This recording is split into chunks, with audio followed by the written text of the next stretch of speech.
अगर इसकी श्रद्धा मजबूत है, समर्पण कायम है, इसकी सेवा भावना में कोई कमी नहीं है, तो फिर 7 दिनों की आज्ञा माँगते कि भैया 7 दिन हम और रहना चाहते हैं। इस तरह से 7-7 दिन की आज्ञा माँगते। अगर देखते भैया हमारे रहने से इसके मन को दुःख होता है, कष्ट पहुँचता है, परिवार में अव्यवस्था होती है और इसकी जो एक श्रद्धा है वो डगमगा जाती है, तो भैया विहार करो भैया, चलो भैया, तो हम विहार कर देते थे, हम नहीं रहते थे भैया। हमें विहार करने का अधिकार था भैया। लेकिन जहाँ हमने संवत्सरी कर ली, संवत्सरी के पहले 50 दिनों तक हम श्रावक की मनस्थिति को देख करके विहार भी कर सकते थे, निकल भी सकते थे, अन्यत्र भी जा सकते थे। लेकिन जहाँ पर प्रतिगमन संवत्सरी का हो गया, फिर 70 दिन तो हमें वहीं रहना ही पड़ता था, एक मर्यादा है। तो इस तरह से ये 10 कल्प हमारे परमात्मा ने हमारे साधु साधियों के लिए निर्धारित किए हैं। इसमें अब नियत अनियत का भेद किया गया है कि जो इसमें 4 जो कल्प हैं,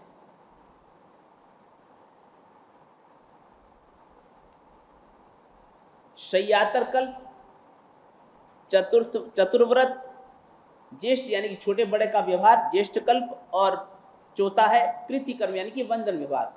ये 4 जो कल्प हैं ये 22 तीर्थंकर भगवंतों के लिए नियत है कि ये तो पालन करना ही पड़ेगा। बाकी उनके लिए अनियत है, करे न करे, उनकी जैसी भी दोष की संभावना नजर आए तो करे, नहीं तो नहीं भी करे। लेकिन पहले और अंतिम तीर्थंकर भगवंतों के साधु के लिए तो 10 प्रकार के जो आचार कहे हैं उनका पूर्णतया पालन करना आवश्यक है, उनको जरूर पालन करना ही चाहिए। अब यहाँ पर एक शिष्य प्रश्न करता है गुरुदेव से कि गुरुदेव, जब चाहे वो प्रथम तीर्थंकर भवन के शासन के साधु हैं, चाहे वो अंतिम तीर्थंकर भवन के शासन के साधु हैं, चाहे वो 22 तीर्थंकर भवंतों के शासन के साधु या साध्वी हैं, सभी का मार्ग तो एक ही है, मंजिल भी एक ही है, लक्ष्य भी एक ही है, मकसद भी एक ही है। तो फिर ये उनके ये आचारों में भेद कैसे, ये अनियत है, ये नियत है, ये पालन करे न करे तो जो विजय, ये सब क्या कारण क्या है, ये आचार की भिन्नता क्यों? तो परमात्मा कहते हैं कि जीवों का स्वभाव, जीवों की प्रकृति, जीवों का स्वभाव ही इसमें मुख्य कारण है, और जीवों के स्वभाव के कारण ही आचारों में भिन्नता की गई है, ये भेद रेखा खींची गई है। क्योंकि आदिनाथ भगवान के जो पहले तीर्थंकर भवन के साधु होते हैं वह ऋजु होते हैं, लेकिन जड़ प्रकृति के होते हैं। पहले तीर्थंकर भवन के साधु जो होते हैं ऋजु यानी कि सरल होते हैं, लेकिन जड़ प्रकृति के होते हैं। वह उन्हें धर्म का बोध नहीं हो सकता, धर्म पालन कर सकते हैं सरल होने से, लेकिन जड़ प्रकृति के होने से वो धर्म का उनको बोध नहीं हो पाता। परमात्मा महावीर के शासन के साधु वक्र और जड़ प्रकृति के होते हैं, उनके लिए धर्म का पालन दुष्कर है। 22 तीर्थंकर भवन के साधु साधियों के लिए वो तो ऋजु और प्राज्ञ होते हैं, सरल भी होते हैं और प्रतिभा संपन्न होते हैं, बुद्धि के निधान होते हैं। इस कारण से उनके लिए धर्म का बोध भी सरल है और धर्म का पालन करना भी सरल है। इस कारण से यहाँ पर साधुओं में जो एक आचार की भिन्नता का मुख्य कारण है वह है उनके स्वभाव की भिन्नता। अब यहाँ पर यह प्रसंग बताए गए हैं कि पहले तीर्थंकर भवन के साधु, उनकी प्रकृति कैसी होती है उसका यहाँ पर वर्णन करते हैं।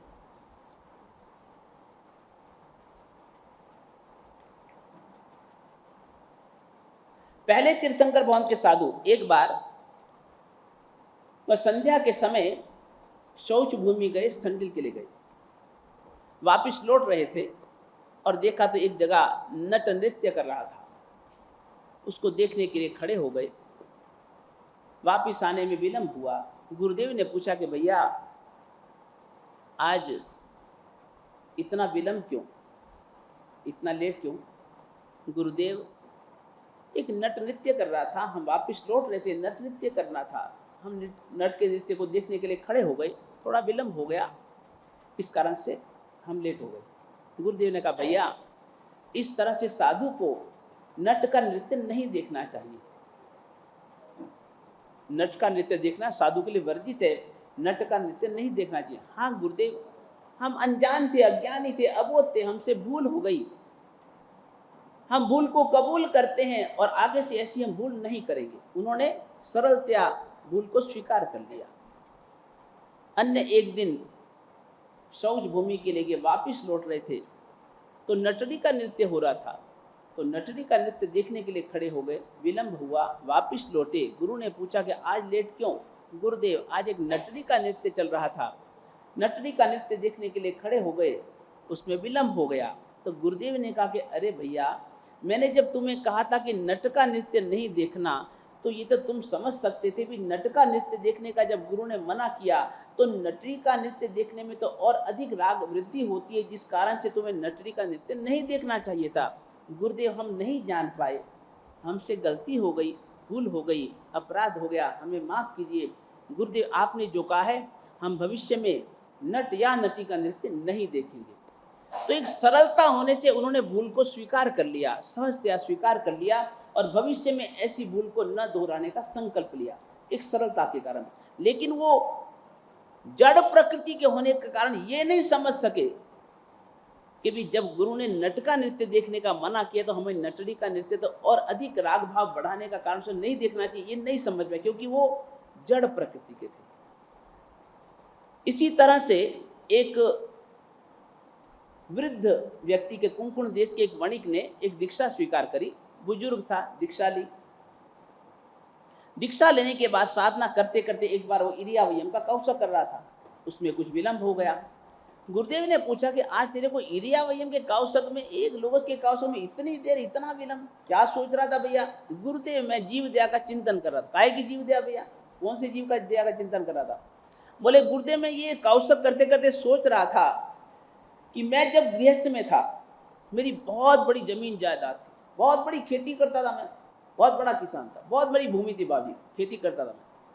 और उस समय जब खेती करता तो सबसे पहले मैं जो भी कंकड़ पत्थर होते उखाड़ करके बाहर फेंक देता, झाड़ियाँ जंखाड़े उखाड़ के बाहर फेंक देता, भूमि को बिल्कुल शुद्ध बना करके, साफ करके, और भूमि को जोत करके, हल से जोत करके मृदु बनाता, कोमल बनाता, फिर बीजों को बोता था, और खेती लहला उठती थी बाप जी। लेकिन बाप जी, अब मैंने तो दीक्षा ले ली, अब पीछे मेरा बच्चा छोटा, अब वो घर में बाप जी वो समझता कुछ है नहीं, खेती का समय आया है, वर्षा की ऋतु आई है, बाप जी वो जब तक नहीं समझेगा क्या करेगा बाप जी? जब तक वो अपने खेत में से जब वो एक कंकड़ पत्थर को बीन बीन के दूर नहीं करेगा, झाड़ी जंखाड़ियों को काट करके दूर नहीं करेगा, वो भूमि को जब तक जोत करके उसको कोमल नहीं बनाएगा, मृदु नहीं बनाएगा, तब तक बीज को बोएगा, तब भी बीज उगेंगे नहीं बाप जी। वो अनजान है, छोटा है, समझता नहीं है, वो कैसे बीजों को बोएगा, कब धान्य लहलाएगा? तो बाप जी वो मैं सोच रहा था उसका क्या हाल होगा, वो मैं सोच रहा था बाप जी, ऐसी जीव दया का चिंतन कर रहा, इसलिए मुझे कौशल में विलंब हो गया। गुरुदेव ने कहा, अरे भैया, तूने संयम स्वीकार कर लिया, घर गृहस्थी परिवार का तूने त्याग कर लिया, अभी भी तेरा मन परिवार में रम रहा है, बच्चों में बसा हुआ। अरे भैया, तूने संयम स्वीकार किया, कोई भी मोह ममत्व नहीं रखना, उसका चिंतन नहीं करना भैया। सरल था, उसने स्वीकार किया कि गुरुदेव मेरे से गलती हो गई, मैं आगे से भूल नहीं करूँगा। इसी तरह से एक आदिनाथ भगवान के समय का एक मुनि था, बाल मुनि था, छोटा, मेरे ज्ञानानंद के जैसा। एक बार वह गुरु की आज्ञा लेके थे, गोचरी के लिए निकला। गोचरी के लिए निकला तो बढ़ते बढ़ते बढ़ते बढ़ते काफी आगे बढ़ गया। एक माता जी ने देखा खिड़की से, अरे छोटे बालमुनि, बड़े नन्हे मुन्ने, बड़े सलोने लगते, बहुत अच्छे लगते, बड़े प्यारे प्यारे लगते हैं। मन में उसके उनके प्रति बहुत भाव जगा, और उसने प्रार्थना करी, बाप जी, बालमुनि जी पधारो, गोचरी का लाभ दो। बालमुनि चढ़ चढ़ करते घर में चढ़ गए, सीढ़ियां चढ़ गए, घर पहुंच गए। धर्म लाभ, धर्म लाभ, धर्म लाभ। उस बुढ़िया ने बहुत प्रसन्नता से, अहोभाव से भर करके, गुरुदेव पधारे, बालमुनि पधारे, ओह मुझे सुपात्र दान का लाभ मिला। उसने 32 वड़े, 32 वड़े, गरम गरम, गरम गरम, नरम नरम, मीठे मीठे, ऐसे 32 वड़े बालमुनि के पात्र में भरा दिए। बालमुनि ने धर्म लाभ दिया, वापिस रवाना, बैक टू पेवेलियन रवाना हुए। वापिस जैसे निकले, रास्ते में थोड़ा आगे बढ़े, विलंब बहुत हो चुका था, देर हो चुकी थी। बालमुनि को वो गरम गरम बड़े, मीठी मीठी सुवास आ रही थी, मन ललचाया, मन बहला गया। अरे राम राम राम, इतने अच्छे बड़े, इतने गरम गरम, नरम नरम, बढ़िया सुवास आ रही, मीठी मीठी, देसी घी के बने हुए, क्या बात है। और देखो भी, मेरे गुरुजी बहुत दयालु हैं, मेरे ऊपर उनका बड़ा ही प्यार करते हैं, मुझे बहुत बहुत प्यार करते हैं। और गुरुजी देखो, हम दो गुरु चेला दो ही हैं, कोई तीसरा तो है नहीं। बंटवारा दोनों में होना है, सीधी सी बात है, कोई तीसरा तो कोई लेने वाला है नहीं। तो देखो आखिर 32 वड़े गुरुजी अकेले नहीं खाएंगे, 50-50 तो होना ही होना है। इसमें से 16 वड़े गुरुजी, 16 वड़े मैं खाऊंगा। तो अब खाने तो हैं ही, अब वहां जाकर के उपासना में जब तक पहुंचूंगा ठंडे हो जाएंगे, खाने का मजा नहीं आएगा वहाँ।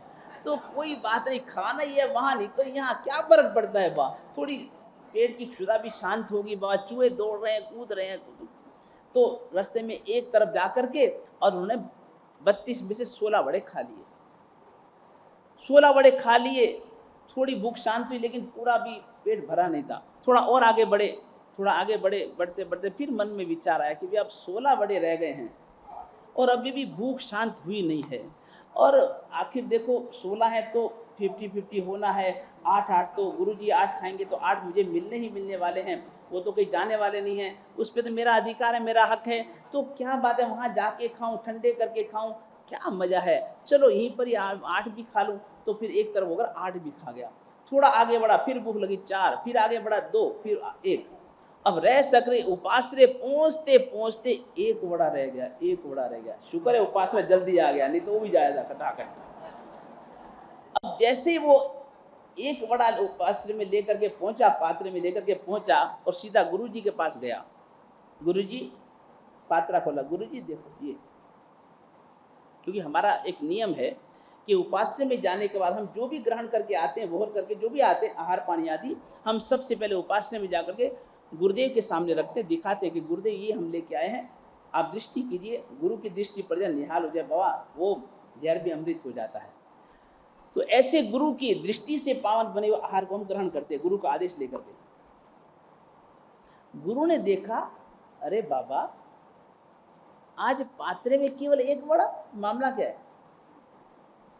और आज तू इतना लेट आया, इतना देर से आया, मैं तो आज तो पात्रे भर भर के लाएगा, माल मिष्ठान लाएगा, और तू तो सारा एक बड़ा उठा के लाया, मामला क्या है भैया? एक ही बड़ा मिला क्या? ऐसा कौन सा तुझे दाता मेरे से एक ही बड़ा हो रहा? नहीं गुरुजी, नहीं गुरुजी, नहीं गुरुजी, ऐसी बात नहीं है बाप जी, ऐसी बात नहीं है गुरुजी। मुझे एक बुढ़िया ने 32 वड़े बोला है, 32 वड़े, 32 वड़े। अच्छा अच्छा बेटा, 32 वड़े बोला है, तो 31 कहाँ गए?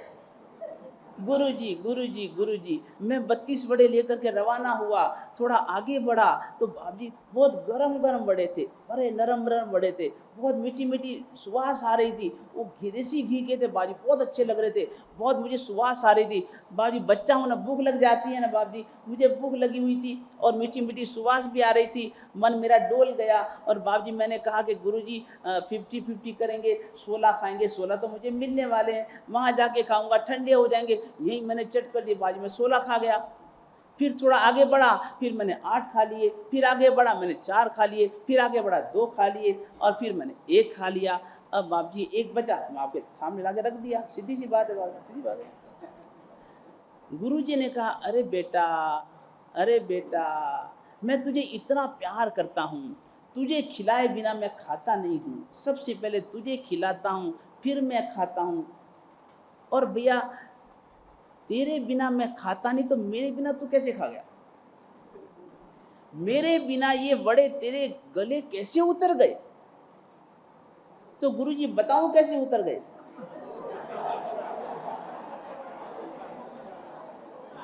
और उस बाल मुनि ने वो एक वड़ा भी हाथ में लिया और वो भी मुंह में चढ़ कर दिया, गुरुदेव ऐसे उतर गए। उस बाल मुनि की सरलतापूर्ण मूर्खता को देखकर, सरलतापूर्ण मूर्खता को देखकर गुरु ने कहा, अरे बेटा, अरे बेटा, तूने अभी तक साधु जीवन की मर्यादा को भी नहीं समझा। साधु जीवन की मर्यादा क्या है? पहली बात है तो कोई भी चीज रास्ते में चलते चलते नहीं खानी चाहिए। साधु को रास्ते में चलते चलते नहीं खानी चाहिए, पहली मर्यादा है। दूसरी मर्यादा है कि साधु के पात्र में जो कोई भी बो रहा है, चाहे वो आहार है, गोष्ठी पानी, जो कुछ भी बो रहा है, वो सीधा उपाश्रय में आकर के गुरु के सामने रखनी चाहिए, गुरु को दिखानी चाहिए, गुरु को बतानी चाहिए, उसकी आलोचना लेनी चाहिए, और उसके बाद गुरु जो आदेश दे उसके अनुसार उसे ग्रहण करना चाहिए। गुरु जी मेरे से गलती हो गई, मेरे से भूल हो गई। ऋषभदेव भगवान का साधु था ना, भगवान महावीर के जैसा मेरा शासन का मेरा जैसा साधु नहीं था। उसने कहा गुरुदेव मेरे से भूल हो गई, मैंने नहीं जाना, मैंने नहीं समझा, लेकिन गुरुदेव भूल के लिए क्षमा प्रदान करें, प्रायश्चित दें, और भविष्य में मैं ऐसी भूल नहीं करूँगा। तो इस तरह से आदिनाथ भगवान के साधु ऋजु होते हैं, लेकिन जड़ प्रकृति के होते हैं। धर्म का बोध उनके लिए सुलभ नहीं है, पालन करना सुकर है। अब इसी तरह से भगवान महावीर के साधु कैसे होते हैं, अपनी कहानी, अपनी जवानी। भगवान महावीर स्वामी के शासन के साधु भी इसी तरह से, एक साधु संध्या के समय कुछ साधु मिलकर के बाहर सोच भूमि के लिए करे, वापिस लौट रहे थे, एक नट का नृत्य देखने लगे, तो वो भी खड़े हो गए, नट का नृत्य देखने लगे, वापिस लौटे, विलंब हुआ। गुरु ने पूछा, अरे इतना विलंब क्यों हुआ, कैसे? गुरुदेव अगर मान लो एक आध दिन कभी लेट हो जाए तो उसमें कौन सी कोई इतनी हाव करने की जरूरत है, इतनी इतनी, अरे इतना ऊंचा नीचा, अरे गुरुदेव इतना आपका बीपी हाई हो गया, इतनी क्या हो, शांति रखो बाबी, क्या बात है, उसमें क्या दिक्कत हो गई? एक ही दिन हुआ ना, 29 दिन तो सही समय पे आ ही रहे ना, एक दिन हो भी गया तो कौन सी चीज में आग लग गई, इसमें कौन सी बात? अच्छा भैया हो। आखिर गुरुजी ने उनको खूब डांटा फटकारा, था भैया ये गलत बात है, सच सच तो बोलना पड़ेगा, सब आओ मुसाव आया वेरमन, तुमने मुसावत का वेरमन का व्रत दे रखा भैया, नियम दे रखा, झूठ नहीं बोलना, बोलो। तो फिर आखिर उन्होंने सच सच बोला कि गुरुदेव आज वो नट का नृत्य हो रहा था, थोड़ा देखने खड़े हो गए, थोड़ा लेट हो, गुरु को खास बात ही। अच्छा, अरे भैया नट का नृत्य साधु को नहीं देखना चाहिए, साधु को निषिद्ध है। ठीक है, ध्यान रखेंगे, कोई बात।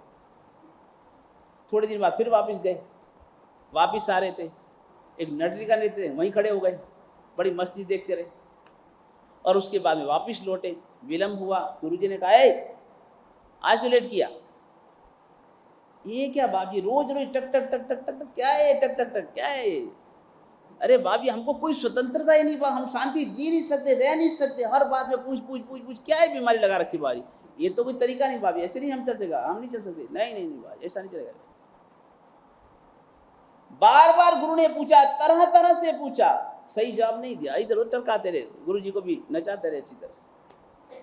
आखिर लास्ट में गुरु जी ने थोड़ा जबरदस्ती करी, जोर से बोला, डांट के पूछा, और तब उन्होंने कहा कि गुरुदेव अब मेरे को नटरी का नृत्य हो रहा था, थोड़ा समय लग गया, देखा रहा, वो आगे वापस और की बात। अरे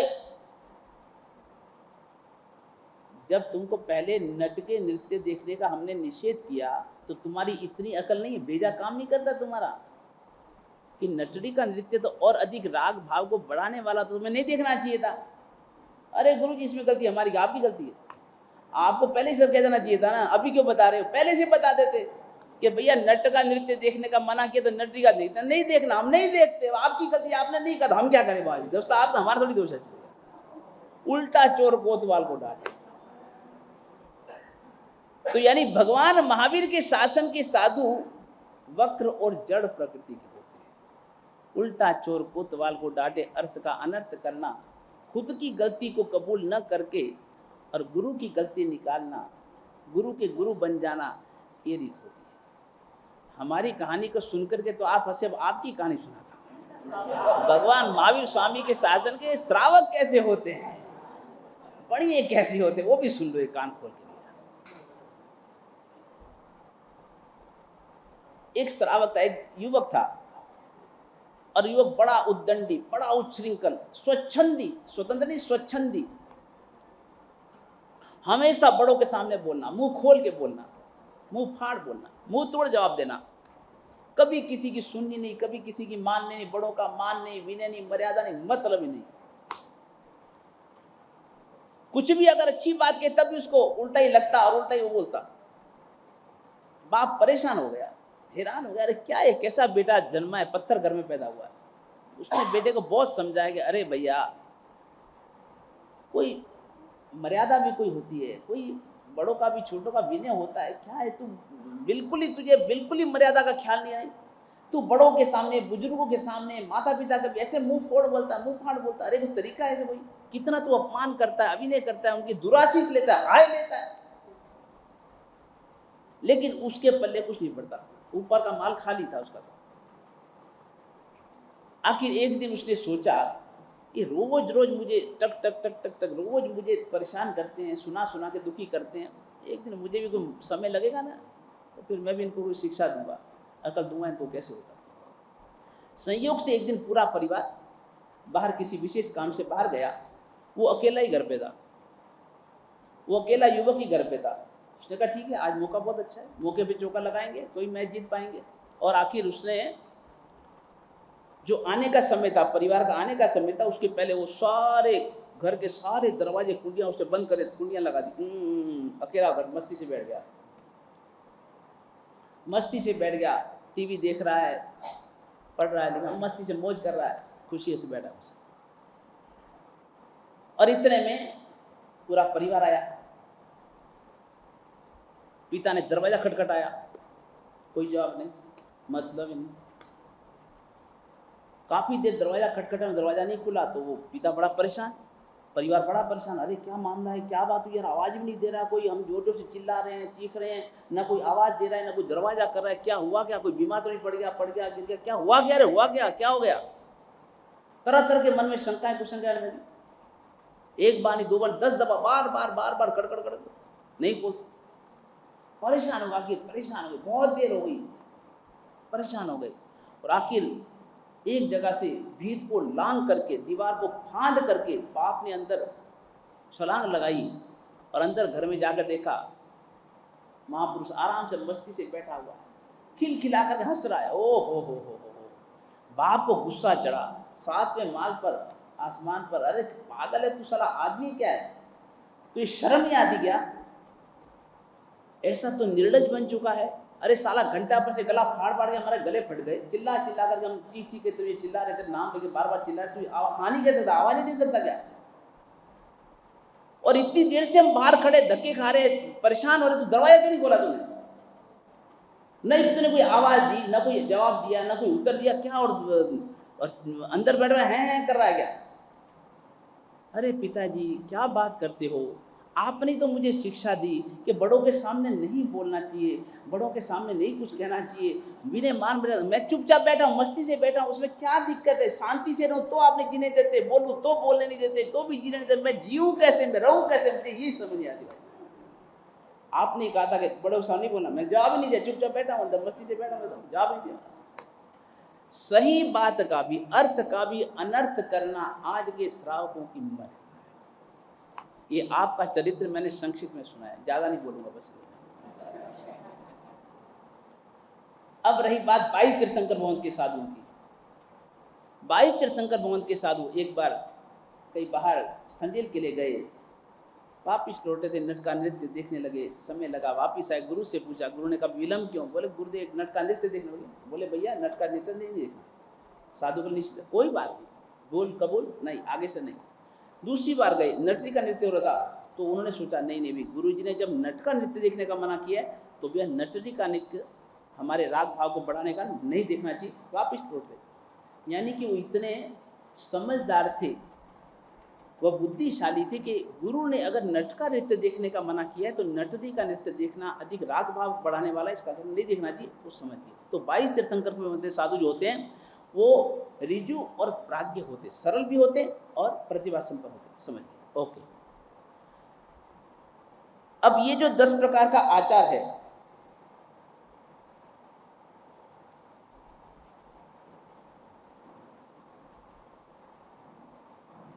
अगर मान लीजिए कोई ये कहता है कि जो परमात्मा महावीर के शासन के साधु हैं ये वक्र और जड़ प्रकृति के हैं, इनके जीवन में धर्म नहीं है, इनके जीवन में संयम नहीं है, सामायिक नहीं है, व्रत नहीं है। अगर कोई ऐसा साधु समुदाय की निंदा करता है, अवमानना करता है, अपमान करता है, आशातना करता है, तो परमात्मा कहते हैं कि ऐसे साधु का अविनय, अविवेक और आशातना करने वाले ग्रस्त को समुदाय मिलकर के, सकल संघ मिलकर के उसको गेट आउट, उसको संघ से बाहर भी कर सकता है। साधुओं का अभिनय अविवेक करने का आपको कोई अधिकार नहीं है। हम कोई भगवान गौतम स्वामी के जैसे हम साधु नहीं हैं, तो आप भी कोई आनंद श्रावक और कामदेव श्रावक जैसे आप भी श्रावक नहीं हैं। काल का प्रभाव है, काल के प्रभाव के कारण अगर साधुओं में भी कमी है तो श्रावकों में भी कमी है, ठीक है, जितना हो सके हमें अवश्य ही साधु और श्रावक जीवन का व्रतों का पालन करना चाहिए। अगर कोई कमी है तो क्षेत्र का भी और काल का भी प्रभाव होता है, इस कारण से हमें, लेकिन किसी साधु का और किसी गृहस्थ का भी हमें अपमान करना ये अनुचित है। अब ये जो 10 प्रकार का जो आचार बताया है, यह तीसरे वैद्य की औषधि के समान हितकारक माना गया। एक बार एक राजा ने, उसका इकलौता बेटा था, इकलौता राजकुमार था। उसने कहा कि भी मेरे इस राजपुत्र को, राजकुमार को, युवराज को किसी प्रकार का भविष्य में शरीर में रोग ना आवे, उसके लिए पहले मैं व्यवस्था कर लूँ। 3 वैद्यों को आमंत्रित किया। तीनों वैद्य बहुत अनुभवी थे। उसमें से एक वैद्य को राजा ने पूछा कि भैया तेरी औषधि कैसी है, तेरी औषधि कैसी है? उसने कहा महाराज मेरी औषधि ऐसी है कि अगर ये औषधि का सेवन करता है तो उसके शरीर में यदि कोई रोग होता है, कोई भी यदि बीमारी होती है तो वो दूर हो जाती है, और अगर कोई बीमारी नहीं होती है तो न तो वो दोष करता है न वो गुण करता है, न वो दोष करता है न वो गुण करती है औषधि। राजा ने सोचा ऐसी औषधि किस काम की, औषधि भी खाएं, न दोष करे न गुण करे, उसका लाभ फिर क्या? ये तो भैया वो राख में घी डालने के समान है। कोई नर्तक ने इतनी कीमती औषधि लेकर के भी अगर वो कुछ लाभ ही ना करे तो कोई मतलब नहीं है। दूसरे वैद्य से पूछा भैया आपकी औषधि कैसी है? उसने कहा मेरी औषधि बहुत चमत्कारिक औषधि है, प्रभावी औषधि है। मेरी औषधि का जो सेवन करता है अगर उसके शरीर में रोग न हो कोई दिक्कत नहीं, अगर रोग होता है तो दूर कर देती है, अगर उसके शरीर में रोग होता है दूर कर देती है, और अगर उसके शरीर में रोग न हो तो रोग खड़ा कर देती है। मेरी औषधि ऐसी है कि अगर रोग होता है तो दूर कर देती है और रोग नहीं होता तो रोग खड़ा कर देती है। ये मेरी औषधि का प्रभाव। बाबा ये तो डर लगा, कान पकड़ भी, ऐसी औषधि काम की नहीं भैया, ये तो भी सोए शाम को जगाने जैसा है, ऐसी औषधि काम की नहीं भैया, पधारो पधारो, वेलकम, जाओ जाओ पधारो, ऐसी दवाई काम की नहीं, जाओ जाओ भैया, हमें नहीं चाहिए ऐसी औषधि।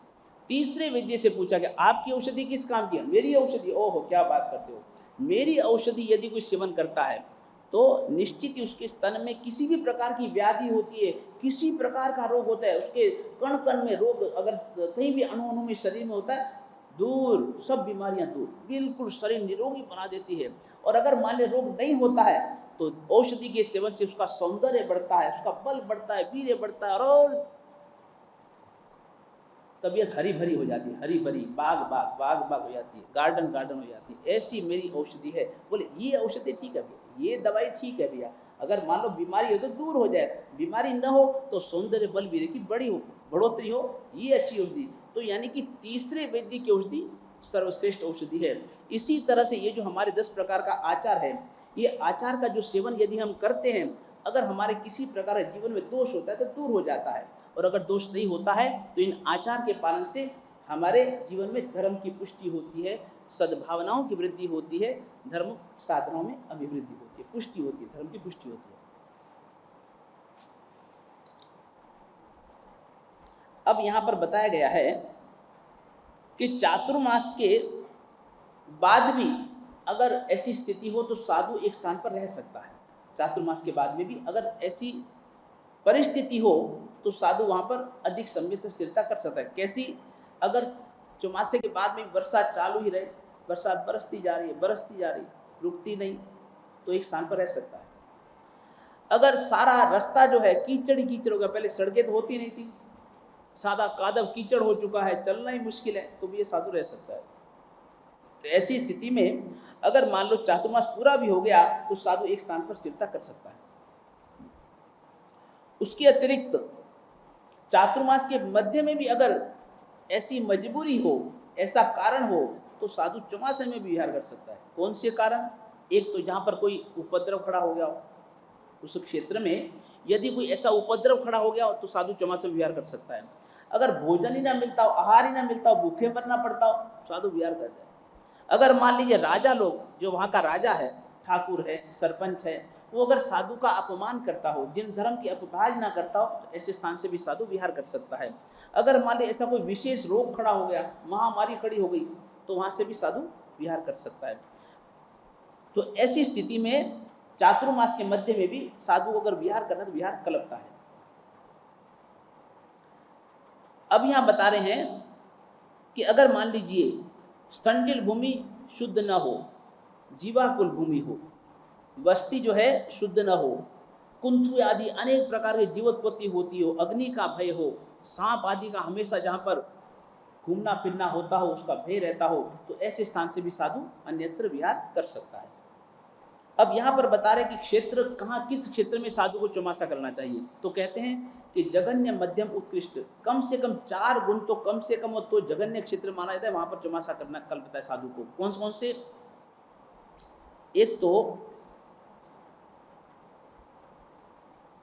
मंदिर पास में हो, जहां पर मंदिर नजदीक हो, पास में हो, स्थंडिल भूमि, शौच भूमि शुद्ध हो, निर्जीव हो और पर्दे वाली हो।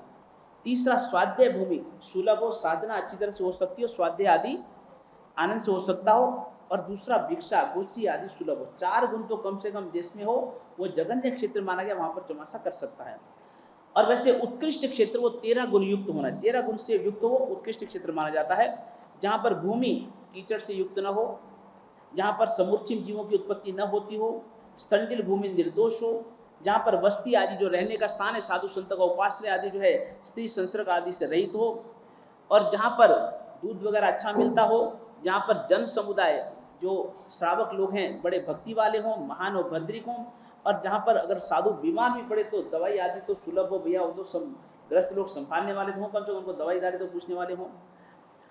और गृहस्थ के जो घर हों वो कुटुंब सहित रहते हों, धन दाने से समृद्ध हों, खूब सेवा भावी हों, राजा आदि भी भद्रिक हों, साधु की विनय मर्यादा संभालते हों, और अन्य कौम के जो लोग हैं, कम्युनिटी के जो अन्य लोग हैं वो भी साधुओं के अपमान न करते हों, और भिक्षा आदि सुलभ हो, स्वाध्याय भूमि शुद्ध हो, ऐसे 13 गुण हो तो उसको उत्कृष्ट क्षेत्र माना गया, वहाँ पर चौमासा कर सकते हैं। और 5 से आगे और 12 से नीचे बीच के जितने भी गुण हो उसको मध्यम क्षेत्र माना गया है। पहले उत्कृष्ट क्षेत्र, नहीं तो मध्यम, नहीं तो जगन्य क्षेत्र। लेकिन वर्तमान में तो जैसी भी गुरु आदेश दे, जैसा भी गुरु आदेश दे उसी के अनुसार साधु साध्वी को, उनके आज्ञानुवर्ती साधु साध्वी को चातुर्मास करना कल्पता है। ओके, अब चातुर्मास चालू हो गया, पर्युषण के दिन आ गए, तो पर्युषण पर्व के दिन में, पर्युषण में हमको मंगलनिमित्त इस कल्प सूत्र का पर्वाधिराज पर्युष के दिनों में श्रवण करना चाहिए। कल्प सूत्र क्या है, उसकी महिमा का वर्णन करते हैं कि देवों में इंद्र, न्याय प्रवीणों में राजा राम, स्वरूपों में काम, रूपवतियों में रंभा, वाजिंत्रों में बंबा, हाथियों में इरावन हाथी, साहसिक व्यक्तियों में रावण, बुद्धिमानों में अभय, तीर्थों में शत्रुंजय, गुणों में विनय, धनुर्धारियों में अर्जुन, मंत्रों में पंच परमेष्टि नमस्कार महामंत्र, वृक्षों में आम्र वृक्ष, और उसी के समान यह कल्प सूत्र शिरोमणि सूत्र माना गया है। अरिहंत परमात्मा से बढ़कर कोई देव नहीं, मुक्ति से बड़ा कोई पद नहीं, और शत्रुंजय तीर्थ के समान कोई बड़ा तीर्थ नहीं। इसी तरह से कल्प सूत्र से बढ़कर कोई सूत्र नहीं। इसका वांचन करने से, वांचन करने वाले को सहयोग देने से, और एक एक अक्षर का मंत्राक्षर मान करके श्रवण करने से, विधि पुरुष की आराधना करने से निश्चित ही व्यक्ति 8वें भाव में परम पद को प्राप्त करता है, मुक्त हो जाता है। एकाग्रचित होकर जिन शास्त्र में पूजा प्रभावना पूर्वक 21 बार यदि हम एकाग्रचित होकर के गुरुमुख से श्रवण करते हैं तो निश्चित ही परमात्मा, महावीर के उत्तर में कहते हैं, गौतम के उत्तर में परमात्मा कहते हैं कि वह निश्चित ही भवसागर से पार हो जाता है। इस तरह से कल्प सूत्र की महिमा को सुन करके कष्ट साध्य तप आदि करते हुए और उदारता और धन आदि का सदुपयोग करते, पूजा प्रभावना आदि युक्त होते हुए हमें धर्म कार्य में कभी भी प्रमाद नहीं करना चाहिए। और सकल सामग्री सहित हमको जो भी विधि वगैरह जो बताई है कल्पसूत्र श्रवण की, उस तरह से विधि पूर्वक दोहराना और श्रवण करने से निश्चित ही यह कल्पसूत्र कल्प वृक्ष के समान वांछित फल को देने वाला होता है। जिस तरह से बीज को हम बोते हैं तो उसके लिए पानी है, हवा है, प्रकाश है, सब आवश्यक होता है। सब जब उसको प्राप्त होते हैं तभी बीज फलीभूत होता है। उसी तरह से कल्पसूत्र भी हम पूजा प्रभावना पूर्वक सभी विधि पूर्वक इसकी आराधना करते हैं तो निश्चित यह बहुत फल देने वाला होता है। पुरुष के विश्वास में वचन का विश्वास होता है। इस सूत्र से कल्प सूत्र के प्रणेता कौन है, इसके रचनाकार कौन है, तो कहा जाता है कि चतुर्दश पूर्वधर, 14 पूर्वधारी ऐसे महापुरुष आर्य भद्रबाहु स्वामी। इस कल्प सूत्र के रचनाकार कौन है, तो कहते हैं कि 14 पूर्वधारी आर्य भद्रबाहु स्वामी ने प्रत्याख्यान प्रवाद नामक जो 9वां पूर्व है, उस 9वें प्रत्याख्यान प्रवाद नामक पूर्व से दशाश्रुत स्कंद नाम के एक ग्रंथ की रचना की। दशाश्रुत स्कंद नाम के सूत्र की रचना करी। उस दशाश्रुत स्कंद सूत्र का यह 8वां अध्ययन कल्प सूत्र है।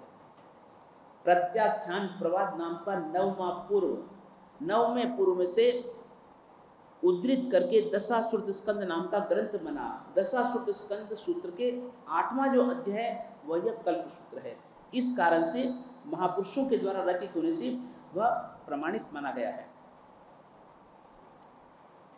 सभी नदियों की जितना बालूकण समुद्रों के जल को इकट्ठा किया जाए उससे भी अनंत गुना इस कल्प सूत्र के एक सूत्र का इतना गहन गंभीर अर्थ है। मुख में 1000 जिह्वाएं हो जाएं, हृदय में केवल ज्ञान हो जाए, तब भी हम कल्प सूत्र की महिमा का वर्णन नहीं कर सकते।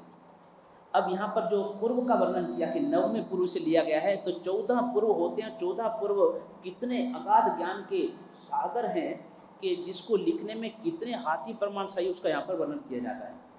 तो पहले पूर्व का नाम है उत्पाद पूर्व।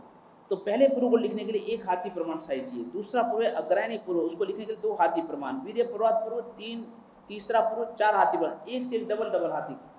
चौथा पूर्व अस्थि प्रवाद पूर्व 8 हाथी प्रमाण। ज्ञान प्रवाद पूर्व 16 हाथी प्रमाण। सत्य प्रवाद पूर्व 32 हाथी प्रमाण। आत्म प्रवाद पूर्व 64 हाथी प्रमाण। कर्म प्रवाद पूर्व 128 हाथी प्रमाण। प्रत्याख्यान प्रवाद पूर्व 256 हाथी। विद्या प्रवाद पूर्व 512। कल्याण प्रवाद पूर्व 1024। प्राणावाय पूर्व 2048। क्रिया विशाल पूर्व 4096 और अंतिम लोक बिंदु सार पूर्व को लिखने के लिए 8192 हाथी प्रमाण सही चाहिए। यह तो स्थूल गणित है, बाकी तो ज्ञान तो अनंत है, अगाध है, अपार है। और ये हाथी भी कौन सा, हमारे भरत क्षेत्र का हाथी नहीं, महाविद्य क्षेत्र का हाथी। महाविद्य का हाथी बहुत विशाल काय होता है, स्थूल काय होता है। तो ऐसे महाविद्य क्षेत्र के हाथी के प्रमाण की साई को इकट्ठा करो, तब कहीं जाकर के इतने पूर्व लिखे जाते हैं। तो एक गणित है, बाकी द्रव्य रूप से कहा गया है, बाकी तो अगाध अनंत ज्ञान है पूर्वों का। तो ऐसे कल्प सूत्र वांचन श्रवण के अधिकारी जिन्होंने योग किया ऐसे साधु होते हैं। और काल से भी रात्रि में इसका श्रवण किया जाता है। साध्वी जी भगवंतों को उपाश्रय में बुला करके प्रातः दिन में सुनाया जाता है। और यह जो श्रावक श्राविका तो इसको सुनने के अधिकारी ही नहीं थे, लेकिन परमात्मा महावीर के निर्वाण के बाद 993 वर्षों के बाद पुत्र मरण के शोक से दुखित बने हुए, व्यथित विबल बने हुए ऐसे ध्रुवसेन राजा के मन को शांति और समाधि देने की भावना से सभा के समक्ष पहली बार महामहोत्सव पूर्वक इस कल्प सूत्र का वांचन प्रारंभ किया गया। और तभी से चतुर्वेद श्रीसंघ इसको श्रवण करने के अधिकारी बने। लेकिन वांचन करने का अधिकार तो केवल जिन्होंने इसका योगोद्वहन किया है वही इसके वांचन करने के अधिकारी हैं। जिस तरह से श्रावकों में देखें उपदान तब करना आवश्यक है, नहीं तो आपको नवकार मंत्र गिनने का अधिकार नहीं है। आप नवकार मंत्र, ठीक है, आप एक श्राविका की कोख से आपका जन्म हुआ, आपको नवकार मंत्र बचपन से सिखा दिया, तो आपने नवकार बोलना चालू कर दिया, माला गिननी चालू कर दी, लेकिन सही रूप से नवकार गिनने का लाइसेंस आपके पास नहीं है। नवकार मंत्र गिनने का लाइसेंस आपको उपधान तप से ही प्राप्त हो सकता है। उपधान तप के बिना आपको नवकार मंत्र, आपको इरियाभयम, आपको लोकस सूत्र, पुखर वृद्धि वडे, सिद्धानम, भूतानम, जो भी ये आवश्यक सूत्र हैं, चाहे वो चैत्य बंधन में काम आते हैं, चाहे देव बंधन में काम आते हैं, प्रतिक्रमण में जो काम आते सूत्र, आपको तब तक बोलने का, पढ़ने का, याद करने का अधिकार नहीं है। नो अधिकार, नहीं अधिकार आपको, जब तक आप उपधान विधि पूर्वक गुरु के सानिध्य में रह करके अविधि विधान पूर्वक उनको तप जब की आराधना पूर्वक विधि विधान पूर्वक गुरु मुख से आप श्रवण नहीं करते, गुरु मुख से आप ग्रहण नहीं कर लेते, तब तक आपको ये सूत्र बोलने का, पढ़ने का अधिकार नहीं है। उसका सही फल भी नहीं मिलता है। अभी तो सही कहे तो आप सूत्रों की विराधना करते हैं, सूत्रों की आसाधना कर रहे हैं। सही रूप से उपधान करके ही आपको सूत्रों को पढ़ने और बोलने का अधिकार प्राप्त होता है, तभी उसका सही फल मिलता है। हमारे मणिलक्ष्मी धाम में भी उपधान निश्चित है। हम शुभ मुहूर्त जल्दी घोषणा करने वाले, लगभग दशहरा के आसपास ही, विजयादशमी के आसपास, यहाँ पर उपधान तप की भव्य आराधना करवाई जाएगी। और हमारे फरीदाबाद के अनन्य गुरुभक्त परम उदार मना श्रेष्ठ वर श्री राजकुमार जी लाभचंद जी ओसवाल, उन्होंने उपधान तप का पूरा लाभ लिया है। और बहुत भव्य रूप से यहाँ पर मणिलक्ष्मी तीर्थ आत्मवल्लभ पार्श्वदाला की वरदायिनी छत्रछाया में साधु साध्वी भगवंतों के सानिध्य में भव्य रूप से उपधान तप यहाँ पर आराधना की जाएगी। मैं अनुरोध करूँगा सभी भाग्यशाली माताएं बहनें, जीवन में यदि इस उम्र में भी यदि आपको सही रूप से नवकार मंत्र और धार्मिक सूत्र पढ़ने और वांचन करने का, बोलने का, पढ़ने का, पढ़ाने का अधिकार चाहिए, तो उपधान तप करना परम आवश्यक है। नहीं तो आप परमात्मा की आज्ञा के विराधक हैं, आप सूत्रों की आशाधना कर रहे हैं, विराधना कर रहे हैं। इस बात का अवश्य ध्यान रखें। जो भी हो आप प्रेम से पधारिए, आप पूरा उपधान तप कीजिए, बहुत अच्छी बात है। पूरा नहीं कर सके तो 18 दिन का कम से कम नवकार मंत्र की आराधना तो कर लीजिए। नवकार मंत्र जो जैन धर्म का प्राण रूप ऐसा जो महामंत्र है नवकार, उस नवकार को गिनने का तो अधिकार प्राप्त कर लीजिए, कम से कम लाइसेंस प्राप्त कर लीजिए। तो कम से कम पहले 18 दिन की आराधना करके भी आप नवकार मंत्र गुरु मुख से विधि पूर्वक ग्रहण करके आप नवकार गिनने के भी अधिकारी बन सकते हैं, लाइसेंस मिल सकता है। तो अवश्य ही आपको अधिक से अधिक संख्या में राजस्थान, गुजरात में 500, 700, हजार हजार आराधक आए दिनों उपधान तप की आराधना करते हैं। उनको पता है कि हम नहीं तो परमात्मा की आज्ञा का विराधना कर रहे हैं, हमको सही रूप से सूत्र पढ़ने का, बोलने का, वांचन करने का अधिकार नहीं है। तो मैं चाहूँगा कि हमारे पंजाब में भी ये उपधान तप की परंपरा जो चालू हुई है पुनः, देखो हमने पिछली बार भी हम आए थे तब भी हमने यहाँ पर उपधान तप करवाया था। अभी अम्बाला में भी भैया ने, आचार्य भगवान धर्मदूत सिंह ने उपधान तप कराया, हम पुनः यहाँ पर भी उपधान तप करवाएंगे। आप अवश्य अधिक से अधिक संख्या में उपधान तप की आराधना में अवश्य लाभ लें। धन्यवाद।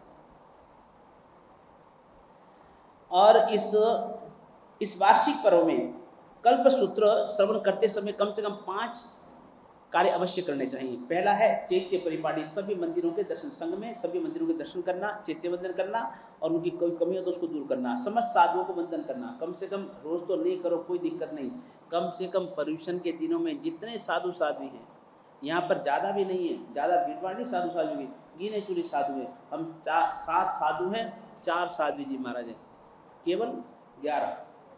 कम से कम रोज न भी करो, वैसे तो रोज करनी चाहिए। कृष्ण वासुदेव ने तो 18,000 साधुओं को विधि सहित वंदना करके 4 नरक के बंधनों को छेदन कर लिया।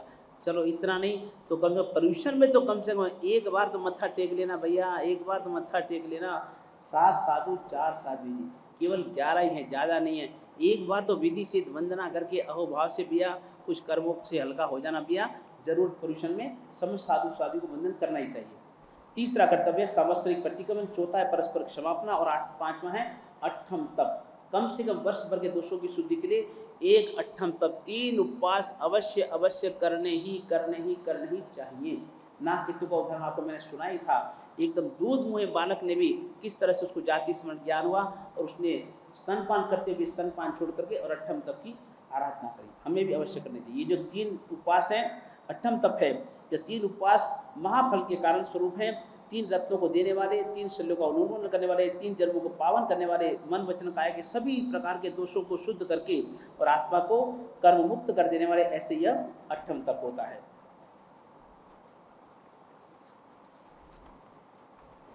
अब यहाँ पर इस कल्प सूत्र में परमात्मा आसन्न उपकारी, हमारे निकट के उपकारी परमात्मा महावीर है, तो उनका जीवन चरित्र प्रारंभ करते हैं।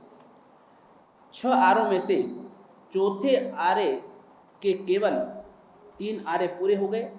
चौथे आरे के भी 75 वर्ष और 8.5 महीना शेष रहने पर, 75 वर्ष और 8.5 महीना शेष रहने पर परमात्मा महावीर का जन्म हुआ। क्योंकि परमात्मा महावीर की उम्र कितनी? 72, 72 वर्ष परमात्मा की आयु, ठीक है। 30 वर्ष में दीक्षा ली, 42 वर्ष दीक्षा पर है, संयम पर है, ओके। और परमात्मा के निर्वाण के बाद 3 वर्ष और 8.5 महीने के बाद 5वां आरा प्रारंभ हुआ। तो 75 वर्ष 8.5 महीने पहले परमात्मा महावीर का जन्म जब हुआ, तो उस समय उत्तरा फाल्गुनी नक्षत्र में परमात्मा देवलोक से चेमित होकर के देवानंदा ब्राह्मण की कुक्षी में अवतरित हुए, गर्भ रूप में आए। और उसी नक्षत्र में, उत्तरा फाल्गुनी नक्षत्र में देवानंद की कुक्षी से इंद्र की आज्ञा से हिरण्यकशिपु देव ने त्रिशला महारानी की कुक्षी में उनको स्थापित किया। उत्तराफल नक्षत्र में अपने घर से निकलकर दीक्षा ली। उत्तराफल नक्षत्र में अनंत वस्तु विषय ऐसे समस्त आवरण रहित, व्याघात रहित ऐसे समस्त वस्तु ज्ञापक उनको केवल ज्ञान केवल दर्शन की प्राप्ति हुई। और परमात्मा का जो निर्वाण है वह स्वाति नक्षत्र में हुआ। इस तरह से यह परमात्मा के कल्याण को भी चर्चा की गई। उस काल में, उस समय में आषाढ़ शुद्ध छठ की रात्रि में महासौख्य युक्त 20 सागरोपम की स्थिति वाले पुष्पुत्र नाम के महाविमान से 20 सागरोपम की देवायु पूर्ण करके दिव्य शरीर को त्याग करके अंतर्रहित जीवित होकर के इसी जम्बूद्वीप के भरतक क्षेत्र में दक्षिणार्ध भरत में इसी उत्सर्पिणी काल में जहाँ पर प्रति समय रूप और रस आदि की हानि हो रही है, ऐसे उत्सर्पणी काल में और उस संबंधी जो 6 आरे होते हैं, 6 आरे में से भी जब 3 आरे पूर्ण हो चुके थे और चौथा आरा भी काफ़ी बीत चुका था, केवल 75 वर्ष और 8.5 मिनट शेष थे, उस समय 23 परमात्मा के बाद 23 तीर्थंकर परमात्मा के बाद 24वें तीर्थंकर, चरम तीर्थंकर ऐसे भगवान महावीर ब्राह्मण कुंडग्राम में कोडाल नाम गोत्रधारी ऐसे ऋषभ दत्त ब्राह्मण की जालंधर गोत्रधारिणी भार्या के देवानंदा ब्राह्मणी की कुक्षी में मध्य रात्रि के समय उत्तराफाल नक्षत्र में चंद्र का योग प्राप्त होने पर देवलोक से चवित होकर के देवानंदा ब्राह्मणी की कुक्षी में गर्भ रूप में परमात्मा महावीर का जीव अवतरित हुआ। जय बोलो भगवान महावीर स्वामी। जिस रात्रि में परमात्मा उत्पन्न हुए, गर्भ रूप में अवतरित हुए, उसी रात्रि में देवानंदा ब्राह्मणी ने पलंग में सोती हुई और अल्प निद्रा में, अर्ध जागृत अर्ध निद्रित अवस्था में, नींद जब आती है तो गहरी नींद में भी सपने नहीं आते हैं। अगर हम जागृत हैं तब भी सपने नहीं आते हैं, हम गहरी नींद में तब भी सपने नहीं आते हैं। जब अर्ध निद्रित अर्ध जागृत अवस्था होती है तब स्वप्न आते हैं।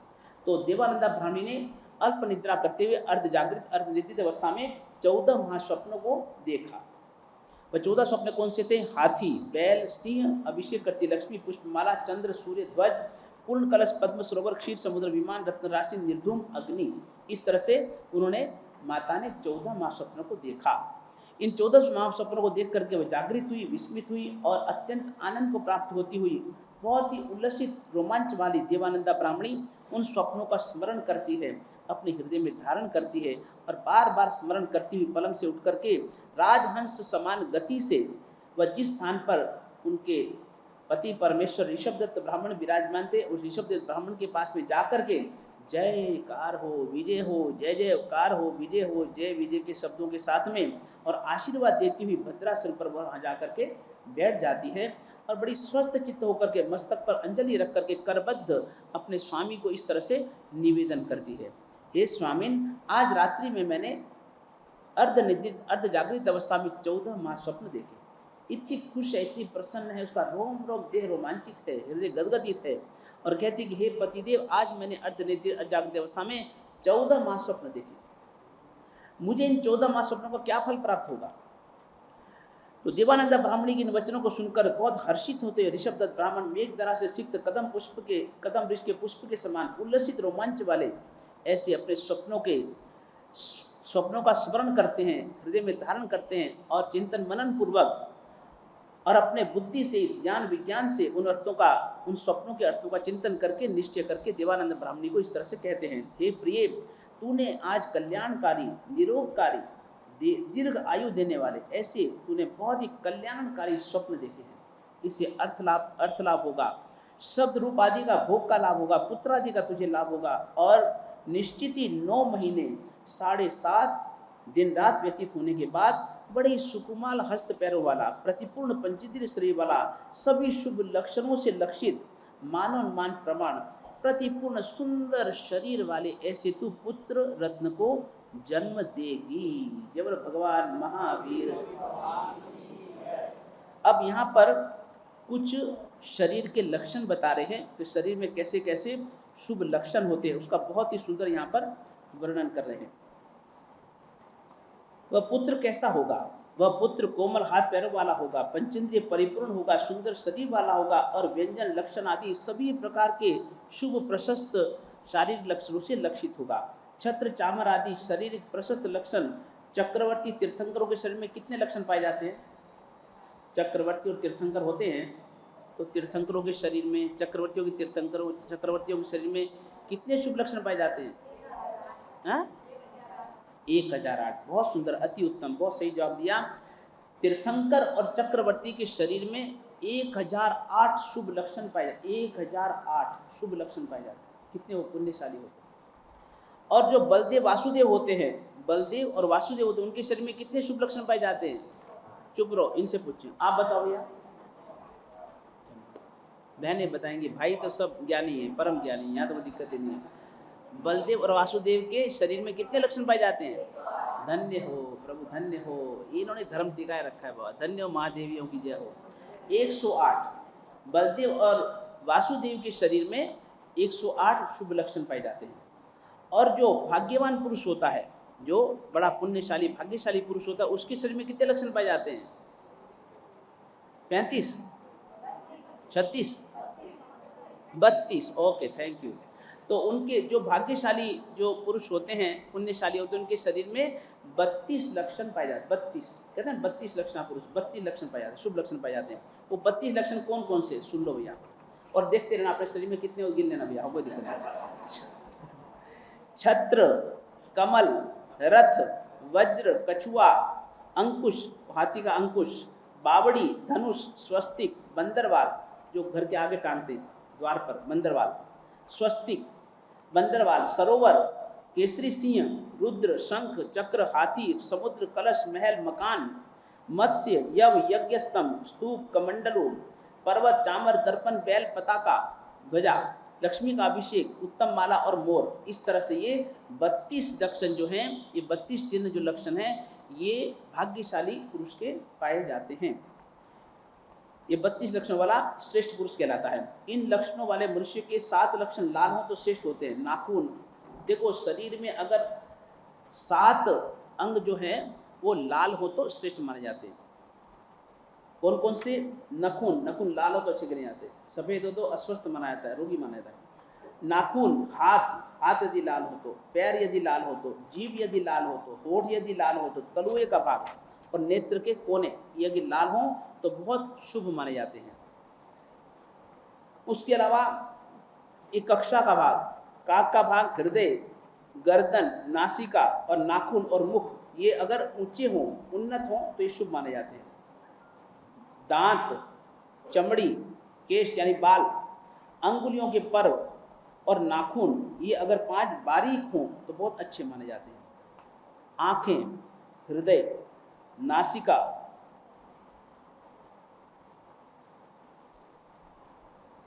नेत्र यानी आंखें, हृदय, नासिका यानी कि नाक, हनु यानी ठुड्डी का भाग और भुजा, ये 5 यदि लंबे हों तो अच्छे माने जाते हैं। ललाट का भाग, छाती का भाग और मुख, ये 3 यदि विशाल हो तो बहुत श्रेष्ठ माने जाते हैं। गर्दन, जंघा और पुरुष चिन्ह, ये लघु हो तो शुभ माने जाते हैं।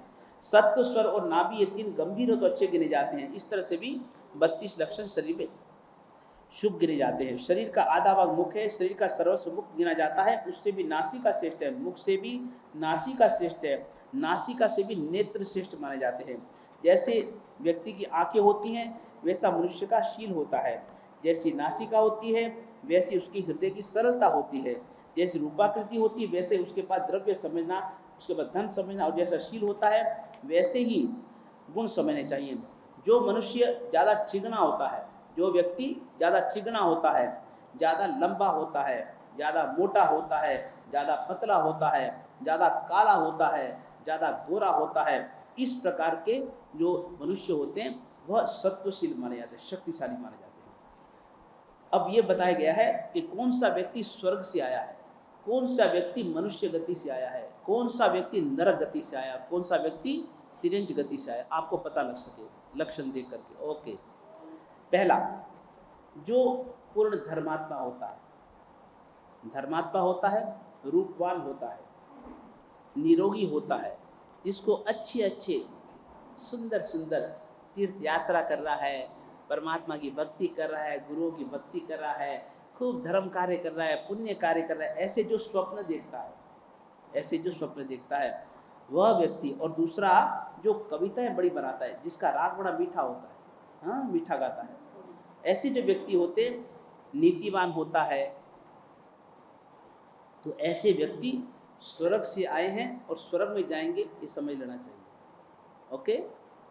दूसरा, जो दंभ रहित होता है, जिसके जीवन में माया नहीं है, कपट नहीं है, छल छद्म नहीं है, निष्कपट हृदय, सरल हृदय, निखालस निर्मल हृदय, दयालु है, दानी है, उदार मना है, इंद्रियों को दमन करने वाला है, दक्ष है और हमेशा सरलता से बर्ताव करता है, मन में कपट नहीं रखता है, ऐसा व्यक्ति मनुष्य योनि से आया है और मनुष्य योनि में जाएगा, समझ लेना चाहिए। ठीक है। तीसरा, अब पशु योनि, तिरंज योनि का बता रहे हैं। जो व्यक्ति कपटी है, जो व्यक्ति माया रखता है, कपट रखता है, लोभी, अति लोभी है, बहुत ज़्यादा जिसको भूख लगती है, बहुत ज़्यादा आलसी है, बहुत ज़्यादा खाता है, तो ऐसी जिसकी चेष्टाएं हों तो समझ लेना चाहिए कि ऐसा व्यक्ति तिर्यंच गति से आया है और तिर्यंच गति में जाने वाला है।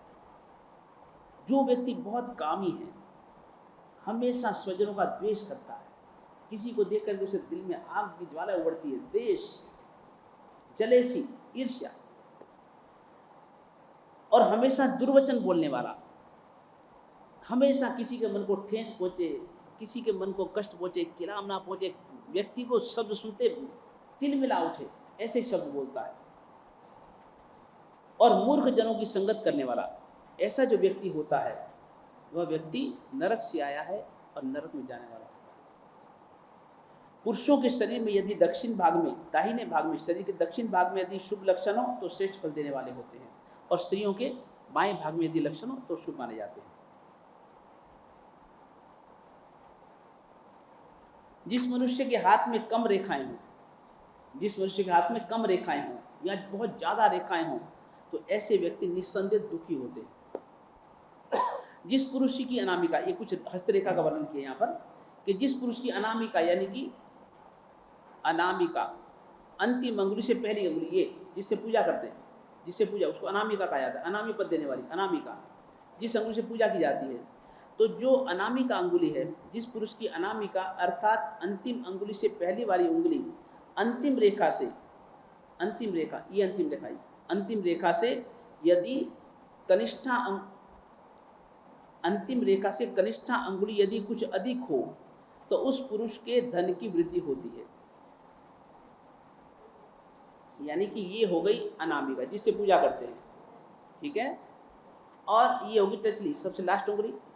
ये अंगुली यदि हमारे ये अनामिका अंगुली के अंतिम पर से, ऊपर वाले पर से यदि आगे बढ़ जाए तो वह व्यक्ति, एक तो उसके धन की अच्छी वृद्धि होती है, और दूसरा उसका जो ननिहाल पक्ष होता है, ननिहाल पक्ष, मोसाल पक्ष, ननिहाल पक्ष उसका वह सुदृढ़ होता है, मजबूत होता है, अधिक होता है। मणिबंध से जो रेखा चलती है उसको पितृ रेखा कहा जाता है। मणिबंध यानी कि इसको मणिबंध बोलते हैं, ये मणिबंध, इस मणिबंध से जो रेखा चलती है, ये रेखा, इसको पितृ रेखा कहा जाता है, पितृ रेखा, इसको पितृ रेखा कहा जाता है। और करब से कनिष्ठा अंगुली के मूल की ओर से जो दो रेखाएं चलती हैं, इधर से दो रेखाएं चली, दो, ये इधर जाती, ये जो दो रेखाएं हैं, जो दो रेखाएं चलती हैं मूल अंगुली, कनिष्ठा अंगुली के मूल की ओर से जो दो रेखाएं चलती हैं, उनके एक रेखा वैभव रेखा है और दूसरी आयुष्य रेखा है। एक वैभव रेखा है, दूसरी आयुष्य रेखा कही जाती है। ये तीनों ही रेखाएं यदि तर्जनी अंगुली और अंगूठे के बीच जा मिलती हैं, ये तर्जनी और ये अंगूठा उसके बीच में जा मिलती हैं, तो जिससे ये, और अगर ये अंगूठे के बीच जा मिलती हैं, जिसकी ये तीनों रेखाएं संपूर्ण हों, दोष वर्जित हों, तो वह मनुष्य गोत्र, कुल, धन धान्य और आयुष्य का संपूर्ण सुख निराबाध रूप से भोगता है।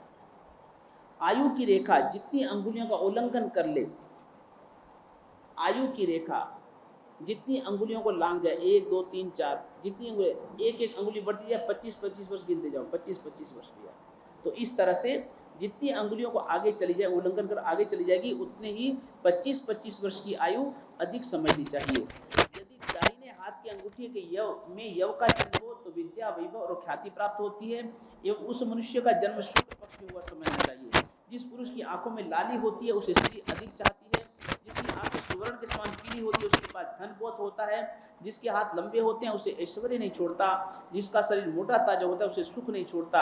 यदि नेत्रों में चिकास हो तो वह सौभाग्यशाली होता है, दांतों में चिकास हो तो उसको अच्छा भोजन मिलता है, यदि शरीर चिकना हो तो सुख मिलता है, यदि पैर चिकने हो तो उसे वाहन अधिक मिलते हैं, जिसकी छाती विशाल होती है वह धन धान्य का भोगी होता है, जिसका मस्तक विशाल हो वह राजा अधिक आदि महान पुरुष बनता है, जिसका कटी भाग विशाल हो वह बहुत स्त्री पुत्रों वाला होता है, और जिसका पैर विशाल हो वह भी सुखी होता है। इस प्रकार शुभ लक्षणों को जानना चाहिए। शरीर पर जो मसे तिल हो तो उन्हें व्यंजन कहते हैं। लक्षण और व्यंजनों से युक्त वह कुमार होगा, ऐसा तेरा वह कुमार होगा। मान और उन्मान के प्रमाण से युक्त होगा। एक जल से भरे कुंड में पुरुष का प्रवेश करा जाए, उस समय जो पानी बाहर निकल जाए वह पानी द्रोण प्रमाण हो तो वह पुरुष श्रेष्ठ मान प्रमाण कहा जाता है। यदि तराजू पर अर्धभार मान वाला हो तो वह उन्मान प्राप्त होता है। भार का प्रमाण नीचे की विधि से समझना चाहिए। 6 सरसों के दानों का एक यव, 3 यव की एक रत्ती, 3 रत्ती का एक बाल, 16 बाल का एक गद्याना, 10 गद्यानों का एक पल और 150 गद्यानों का एक मन होता है। 10 मन की एक घटिका होती है, ऐसा हमारे विद्वानों का मत है। अपने अंगुल से, अब यह कहा गया है कि कौन सा व्यक्ति उत्कृष्ट है, कौन सा मध्यम और कौन सा जघन्य। जो अपनी अंगुली से, अपनी अंगुली प्रमाण से जो 108 अंगुली प्रमाण होता है, 108 अपनी अंगुली से अपना पूरा शरीर मान 108 अंगुली प्रमाण होता है, तो वो उत्कृष्ट कोटि का मनुष्य माना जाता है। जो 84 अंगुल प्रमाण होता है, 84 अंगुल और 96 अंगुल प्रमाण जो होता है वो मध्यम कोटि का, और 84 अंगुली प्रमाण वो जघन्य कोटि का मनुष्य माना जाता है। लेकिन परमात्मा कितने अंगुल प्रमाण होते हैं? परमात्मा अंगुल, अपनी अंगुली से कितने शरीर, उनका कितना प्रमाण होता है? 120, 108 अंगुली प्रमाण शरीर, और उनकी जो शिखा होती है वह 12 अंगुल प्रमाण होती है, 12 अंगुल प्रमाण होती है ऊपर, तो यानी कि 120 अंगुल प्रमाण तीर्थंकर परमात्मा का शरीर का मान होता है। तो पूर्वोक्त प्रकार से मान उन्मान प्रमाण से परिपूर्ण मस्तक आदि सर्वांग सुंदर शरीर वाले ऐसे चंद्रमा के समान रमणीय मनोहर प्रिय दर्शन एवं मनोज्ञ रूपवान ऐसे बालक को हे देवानुप्रिय तुम जन्म दोगी। जब वह बालक बाल्यावस्था को त्याग कर 8 वर्ष का होगा तो उसमें सभी प्रकार का विज्ञान परिणत होगा। क्रम से वह युवावस्था को प्राप्त होगा तो सभी चारों वेदों का ज्ञाता होगा, वेदों का, पुराण, निघंटु और सभी अंग उपांग, वेदों के अंग उपांगों का वो जानकार होगा। उसमें शिक्षा, कल्प, व्याकरण, छंद, ज्योतिष, निरुक्त, ये 6 अंग हैं, उन सबका वो विस्तार करने वाला होगा। सभी अंग उपांगों का जानकार और अशुद्ध पढ़ने वालों को भी रोकने वाला, स्वयं वेदों को धारण करने वाला बालक होगा। और हे देवानों को वह बालक 6 अंगों का विस्तार करने वाला और कपिल प्रणीत शास्त्र में एवं गणित शास्त्र में निपुण होगा, और उसके साथ ही 20 प्रकार के व्याकरण का भी वो जानकार होगा। शब्द सिद्धि शास्त्र जो 20 प्रकार के व्याकरण है, वो 20 प्रकार के व्याकरण का भी वो जानकार होगा। इस 20 व्याकरणों में से छंद शास्त्र में, निरुक्त में, ज्योतिष शास्त्र में भी, अन्य भी ब्राह्मणों को हितकारी एवं परिव्राजक अर्थात संन्यास संबंधी आचार शास्त्रों में भी वह अत्यंत निपुण होगा। इसलिए हे देवानुप्रिय तुमने बहुत ही श्रेष्ठ स्वप्न देखे हैं। यह बोल करके ऋषभदत्त ब्राह्मण उन स्वप्नों की बार बार अनुमोदना करता है। फिर देवानंदा ब्राह्मणी भी मस्तक पर अंजलि रख करके करबद्ध वह कहती है कि हे देवानुप्रिय जैसा आप कहते हैं वैसा बिल्कुल सत्य है, यह बिल्कुल यथार्थ है, निस्संदेह है जो आपने अर्थ कहे हैं, मैं भी इसी अर्थ को चाहती हूँ, बारंबार चाहती हूँ। यूँ कह करके देवानंदा उन स्वप्नों को अच्छी तरह से स्मरण करती है और ऋषभदत्त ब्राह्मण के साथ सुख भोगती हुई सानंद समय को व्यतीत करती है। अब यहाँ पर कार्तिक सेठ का वर्णन आता है कि उस समय शक्र नाम का सिंहासन का अधिष्ठाता, देवताओं का स्वामी, कांति आदि गुणों से युक्त, हाथ में वज्र धारण करने वाला, पुरंदर अर्थात दैत्यों के नगरों का विधान करने वाला शतक्रतु कार्तिक सेठ के भवन में श्रावक की जो 5वीं प्रतिमा थी उसको अभिग्रह विशेष को 100 बार धारण करने से उसका नाम शतक्रतु पड़ता है। कार्तिक सेठ का यहाँ पर वृत्तांत कहते हैं कि पृथ्वी भूषण नगर, बहुत, अब 10 मिनट का समय है, 10 मिनट प्रवचन पूरा जाओ। पृथ्वी भूषण नाम का नगर, प्रजापाल नाम का राजा, उसके राज्य में कार्तिक नाम का सेठ रहता था, कार्तिक नाम का सेठ रहता था। उस कार्तिक सेठ ने अपने जीवन में श्रावक जीवन की 5वीं जो प्रतिमा है अभिग्रह विशेष, तब ये 100 बार किया, इस कारण से उसका नाम शतक्रतु पड़ा। शतक्रतु 100 बार करने से, श्रावक की 5वीं प्रतिमा का वहन करने से। उस नगर में एक तापस आया, एक गैरिक नाम का तापस आया, और उस तापस के सभी भक्त बन गए, सारा गांव के लोग उसके भक्त बन गए। सभी के घर में उसको आमंत्रण देते, महीने के पालने महीना करता है, तपस्वी है, और घर घर में जाकर के वो पालना करता है, सभी उसको निमंत्रण देते, आग्रह करते, वो जाके पालना करता है। लेकिन एक कार्तिक सेठ ने कभी उनको आमंत्रण नहीं दिया, कभी उनको बुलावा नहीं दिया, कभी उनके पास में नहीं गया।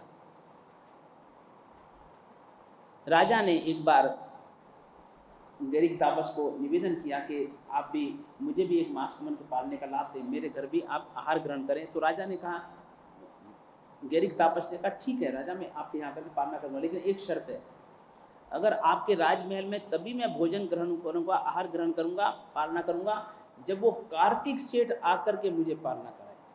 कार्तिक सेठ आकर के मुझे जब परोसेगा तो ही मैं आपके राजमहल में आकर के मैं पालना करूँगा। राजा ने कहा ठीक है कोई बात नहीं।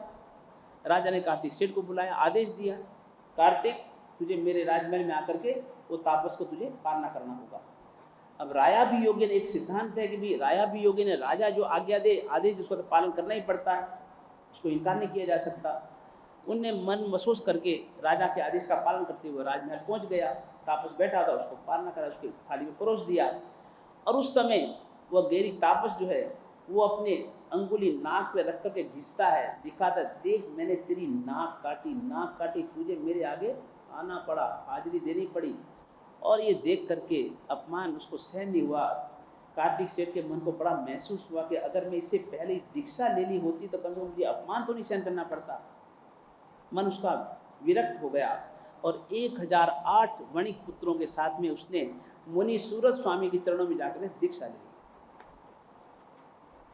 सभी द्वार सांगी का अध्ययन किया, 12 वर्ष तक उसने उत्कृष्ट चारित्र का पालन किया और वह मर करके सौधर्मेंद्र बना।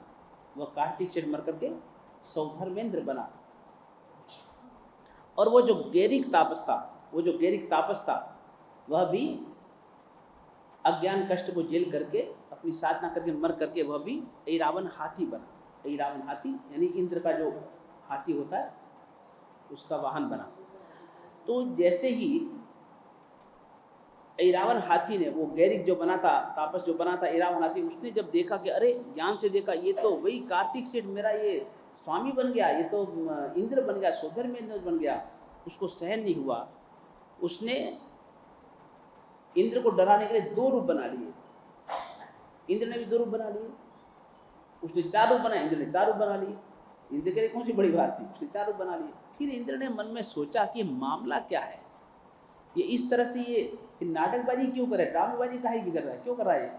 तो फिर इंद्र ने जाना कि ओहो ये भाई वो तापस का जीव है और ये मुझे देख करके इसको पूर्व जीवन की सारी घटना याद आ गई जिस कारण से ये ऐसा व्यवहार कर रहा है। कोई दिक्कत नहीं।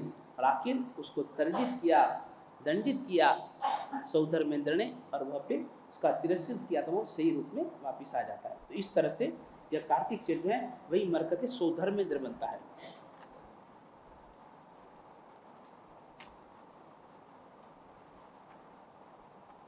अब जो इंद्र है,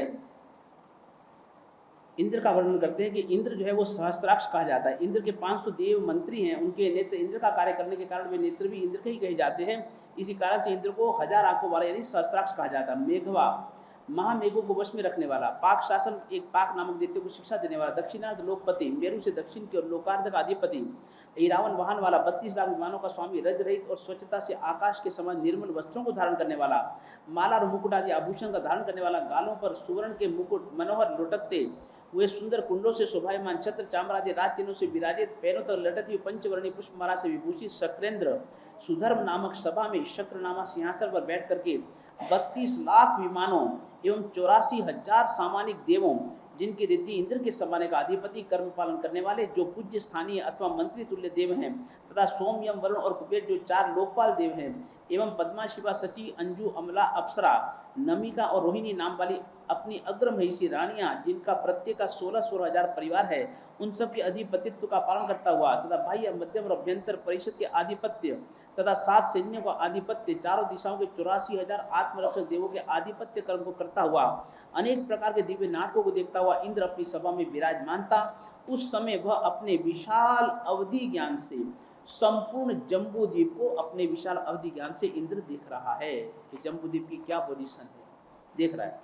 भगवान महावीर प्रभु को गर्भ में अवतरित देख, जैसे उसने इंद्र ने अवधि ज्ञान में देखा कि परमात्मा महावीर के जीव ने माता की रत्न कुक्षी में अवतरण ले लिया है, जीवित परमात्मा हो चुके हैं, यह देख करके इंद्र अत्यंत हर्षित होता है और अति हर्ष के आवेश से मेघ धारा विकसित कदम पुष्प के समान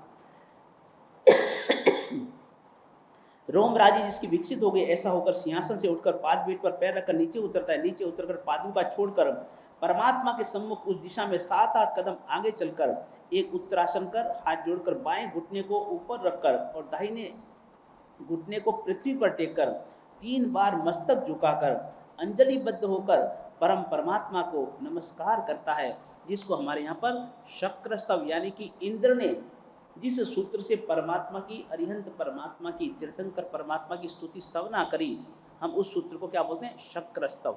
शक्र यानी इंद्र शक्र यानी कि इंद्र, और इंद्र ने जिस स्तोत्र के द्वारा स्तवना की वो परमात्मा, इसको कहते हैं शक्र स्तव, नमुत्थुनम, नमुत्थुनम।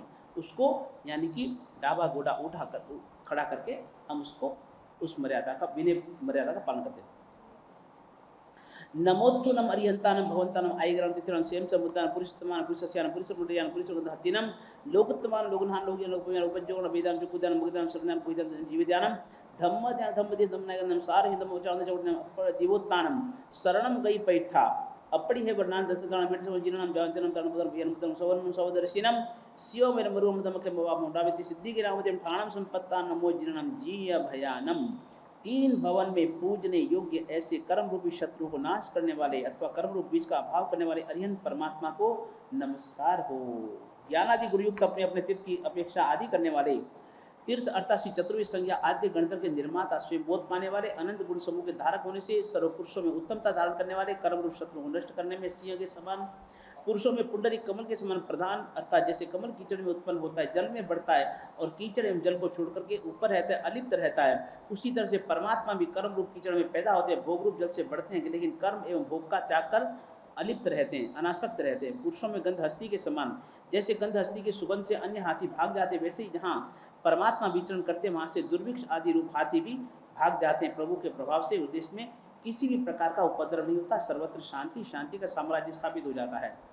भव्य प्राणियों के समूह में 34 सतीशों से युक्त होने के कारण उत्तम लोक के नाथ, योगक्षेम करने वाले अर्थात अप्राप्त ज्ञानादि गुण प्राप्त कराने वाले, लोग हियानम सर्व प्राणियों के हितकारी, लोक में रहे अज्ञान अनुरूपी अंधकार और मिथ्यात्व रूपी अंधकार को नाश करने में दीपक के समान, सूर्य के समान सर्वस्तु समूह के प्रकाशक होने से लोक में उद्योग करने वाले, इस प्रभु 7 प्रकार के भय से रहित, मुक्त भय से मुक्त करने वाले, 7 भयों से मुक्त करने वाले परमात्मा।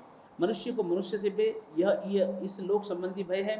मनुष्य को देवादि का भय, परलोक संबंधी भय, धनादि घर लेने का भय, आदान भय, किसी निमित्त के बिना ही जो बाह्य भय उसको अकस्मात भय, आजीविका का भय, मरण भय और अपयश भय, इस प्रकार के 7 प्रकार के भयों से परमात्मा मुक्त करने वाले होते हैं। नेत्रों के समान श्रुति ज्ञान को देने वाले, सम्यक दृष्टि आदि मोक्ष मार्ग देने वाले। जैसे कि बहुत से मनुष्य कहीं मुसाफरी में जा रहे थे, मार्ग में चोरों ने उनका धन लूट करके आंखों पर पट्टी बांध उन्हें उल्टे मार्ग में चढ़ा दिया। इतने में किसी बलवान हितकारी मनुष्य ने वहां पर आकर चोरों से उनका धन वापस दिलाकर और आंखों से पट्टी खोलकर उन्हें सीधे मार्ग पर लगा दिया। वैसे ही परमात्मा भी काम क्रोध आदि रूप चोरों से धन लूटे हुए और मिथ्यात्व की पट्टी से आच्छादित विवेक रूप नेत्रों वाले मनुष्यों को श्रुत ज्ञान, धर्म, धन दे मुक्ति मार्ग पर लगाकर उपकारी बनते हैं। संसार में भयभीत मनुष्यों को शरण देने वाले, मृत्यु का अभाव रूप जीवन देने वाले, बोधि अर्थात सभ्यत्व का प्रकाश देने वाले, चारित्र रूप धर्म की ज्योति दिखाने वाले, धर्म का उपदेश देने वाले, धर्म के नायक अर्थात स्वामी, धर्म के सारथी। जैसे कुशल सारथी उन्मार्ग में जाते हुए रथ को सन्मार्ग पर लाता है, वैसे ही परमात्मा भी उन्मार्ग में गए मनुष्यों को धर्म के मार्ग में लाकर स्थिर कर देते हैं। यहाँ पर धम्मसारिणी पद में हमारे यहाँ पर मेघ कुमार का एक प्रसंग आता है, बहुत ही छोटा सा प्रसंग, शांति से 5 मिनट लगेंगे भैया। अभी परमात्मा महावीर एक बार राजगीर नगरी पधारे, समस्त ऋतु उद्यान में पधारे और परमात्मा के पधारने का शुभ समाचार मिलते ही मगध सम्राट श्रेणिक और उनकी महारानी धारिणी अपने पूरे राज परिवार के साथ में और पूरे नगर जन के साथ में, पूरे नगर के जन और राजा महाराजा पूरे दल बल के साथ में परमात्मा के समवसरण में परमात्मा के दर्शन करने के लिए और उनकी दिव्य देशना का श्रवण करने के लिए सब पहुँचे। परमात्मा की दिव्य देशना की अमोघ देशना होती है और अमोघ देशना परमात्मा की श्रवण करने के बाद मगध सम्राट श्रेणी का पुत्र मेघ कुमार परमात्मा की वैराग्य गर्भी देशना का श्रवण करके उसके मन में वैराग्य का बीज अंकुरित हुआ, संसार की असारता को जाना, वैश्विक सुखों की क्षणिकता को पहचाना और निश्चय किया कि मुझे संयम लेना है। माता पिता से आज्ञा ली, जबरदस्ती आज्ञा ली, 8 प्रियाओं से आज्ञा लेकर के और संयम स्वीकार कर लिया। परमात्मा के बाद दीक्षित हो गए। पहला दिन, पहली रात और रात्रि के समय क्रम से जिस तरह से दीक्षित मुनियों के संथारे लगते थे उसी क्रम से पहले बड़ों का, उसके बाद में क्रम से सबसे लास्ट में आज के दिन के दीक्षित मुनि मेघ मुनि का संथारा लगा, सबसे लास्ट में बिल्कुल दरवाजे के पास। पहले कोई लाइट होती नहीं थी, उजाला होता नहीं था। सारी रात भर मुनि लोग लघु नीति आदि कारण बाहर जाते थे, आते थे, जाना आना लगा रहा, रात भर लगा रहा। और सभी वो लास्ट में जो नए मुनि, नूतन दीक्षित मुनि, मेघ मुनि थे, उनके सबको कोई पाँव ठोकर लग रही है, कोई ठेस लग रही है, धक्का लगा कोई लग रहा है, और सारे धूल मिट्टी सब छोड़ते हुए आ रहे हैं। रात भर बेचारा साधु संतों की ठोकरी खाता रहा बेचारा, धूल मिट्टी से पूरा उसका आसन संतारा भर गया। रात भर एक पल भी वो चैन की नींद नहीं ले पाया, नहीं सो पाया। मन में विचार करता है, कटे फंसी हो रे, कहाँ फंसा आकर के मैं बाबा, अरे भगवान कहाँ पर मखमली सैया पर मस्ती की नींद, कोई आवाज नहीं, कोई भनक नहीं, कोई चूंचा नहीं, ऐसी आराम की नींद सोता था, चैन की नींद लेता था। और कहाँ ये भैया भूमि के ऊपर, ये जमीन के ऊपर लेटना, कोई तकिया नहीं, कोई संथारा मतलब कोई बिस्तर नहीं, कुछ भी नहीं, गद्दा तकिया कुछ भी नहीं, पिल्लो पिल्लो कुछ नहीं। और ये सारी रात भर साधु संतों का आना जाना, ये उनके पाँवों की ठोकरें खाना, धूल मिट्टी से पूरा संथारा भर दिया। ये तो भैया मेरे जैसे से तो जीना महा मुश्किल। नो नो नो नो, ये जिंदगी काम, एक दिन भारी पड़ेगा, जिंदगी कैसे कटूंगा ना। चलो गेट बैक टू पेवेलियन, सुबह चलेंगे बाबा जी के पास, प्रभु ये अपना होगा, डंडा मुपत्ति पकड़ो, ये रवाना बात, अपने तो वहीं घर में सुखी भाई, चलो भैया। वो ऐसा विचार करके सुबह परमात्मा के चरणों में आया, प्रभु को वंदना करी। परमात्मा तो सर्वज्ञ सर्वदर्शी थे, महाज्ञानी अंतर्यामी थे परमात्मा, सबके मनों के भावों को जानते थे। परमात्मा ने उसको मेघ मुनि को देखा, अरे मेघ मुनि, अरे भैया तूने आज रात को क्या चिंतन किया, क्या तूने ध्यान किया, क्या तूने सोचा विचारा। अरे भैया, अरे नरक आदियों में इस जीव ने कितने कितने असह्य कष्टों को झेला है, वेदनाओं को झेला है भैया। और वो तो भैया चलो कर्मों का फल भोगा सो भोगा, लेकिन ये तो चारित्र जीवन में ऐसे जगत के वंदे साधु संतों के चरणों की रज, ये तो बहुत भाग्य से मिलती, पुण्य से मिलती भैया। ये क्या कष्ट है उसके सामने, कुछ भी नहीं है। नरक में तूने कितने कष्ट झेले। और उसके बाद उसको कहा कि तूने, चलो वो तो ठीक है, लेकिन तूने अपने भैया पूर्व भवों को तो देख भैया, तूने पूर्व भव में भी किस तरह से, तिरंज के भव में तूने कैसे कष्ट झेले, और उस समय भी तूने कैसी धर्म भावना से भर करके, दया और करुणा के भाव से भर करके तूने एक खरगोश को बचाने के लिए कितना तूने उत्कृष्ट करुणा का भाव रखा, और जिस कारण से तुझे कितना महाफल मिला। अरे भैया तो सोचो से उसको जाति स्मरण ज्ञान होता, वो सब देखता प्रभु हो, धन्य हो प्रभु, दिव्य नेत्र मिल गए, सारी उनको जानकारी हो गई। और उस समय वो कहते हैं कि भैया इससे तीसरे भव में, पहले के तीसरे भव में तू हाथी के भव में था, वैताड्य भूमि में 6 दांत वाला हाथी था, श्वेत वर्ण वाला 6 दांत वाला हाथी था। 1000 हथनियों का स्वामी था, तो 1000 हथनियों का स्वामी था, 6 दांत वाला था। और उस समय एक बार तू कहीं दावानल जलता हुआ देखा तूने, जंगल में आग भड़की और तू भागते थक गया, प्यास लगी, एक सरोवर में पानी पीने के लिए चला गया। सरोवर में जैसे पानी पीने आगे बढ़ा, कीचड़ था, जल्दी फंस गया।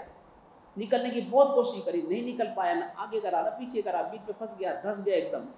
और उस समय जब तेरी निकलने की स्थिति नहीं रही, ऐसी स्थिति में और तेरी विवशता को देख करके, और वहाँ पर जो तेरे दुष्ट जो हाथी थे, जो तेरे वैरी हाथी थे, उन्होंने आकर के तेरे पर खूब प्रहार किए, और 7 दिन तक तो इस तरह की वेदना झेल करके तू वहाँ से मरण को प्राप्त हुआ। 120 वर्ष की आयु पूर्ण करके तू मरण को प्राप्त हुआ, और वहाँ से मर करके तू विंध्याचल पर्वत पर तू 4 दांत वाला तू लाल हाथी बना, 700 हथनियों का स्वामी बना।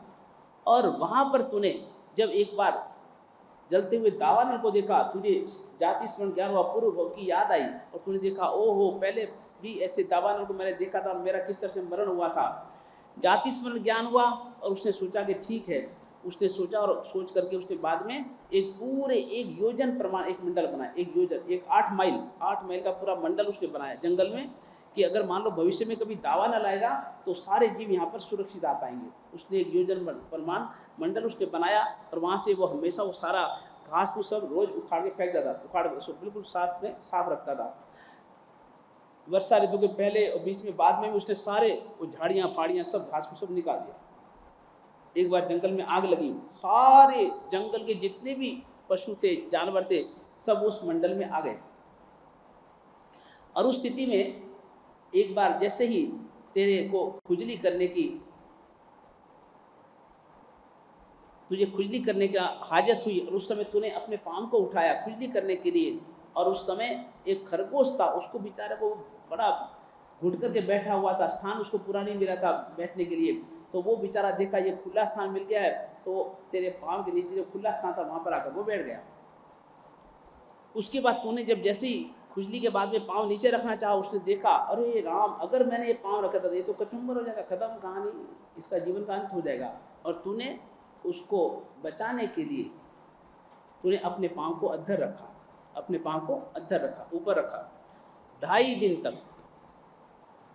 2.5 दिन तक तूने पाँव को अद्धर रखा। जैसे अग्नि शांत हो गई, दावानल समाप्त हो गया, सारे जीव अपने अपने स्थान पर चले गए।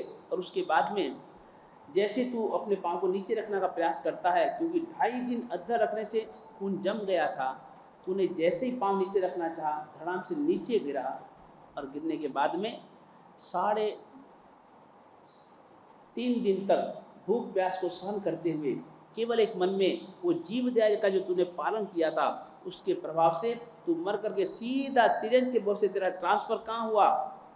मगध सम्राट श्रेणी के यहाँ पर धारिणी माता की रत्न कुक्षी में तेरा अवतरण हुआ, तेरा जन्म हुआ, और तुझे ऐसा उत्तम राजकुल मिला।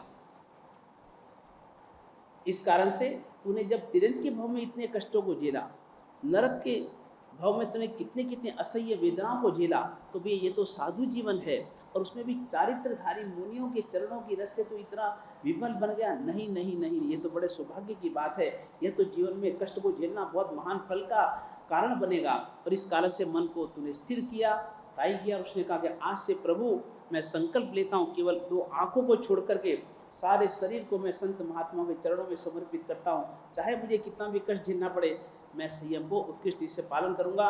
और उस दिन से पालन करते हुए, उत्कृष्ट चारित्र का पालन करते अंतिम समय में 1 महीने की संलेखना करी, 1 महीने का संतारा संलेखना करी, और वहाँ से उनका मरण हुआ। विजय नामक विमान में देव वैभव में पैदा हुए, और वहाँ से मर करके महाविद्य क्षेत्र में पैदा होंगे, और वहाँ पर चारित्र का पालन करके, और वह हमेशा हमेशा के लिए परम पद को प्राप्त करेंगे, कर्म मुक्त होकर के शुद्ध और सिद्ध अवस्था को प्राप्त करेंगे।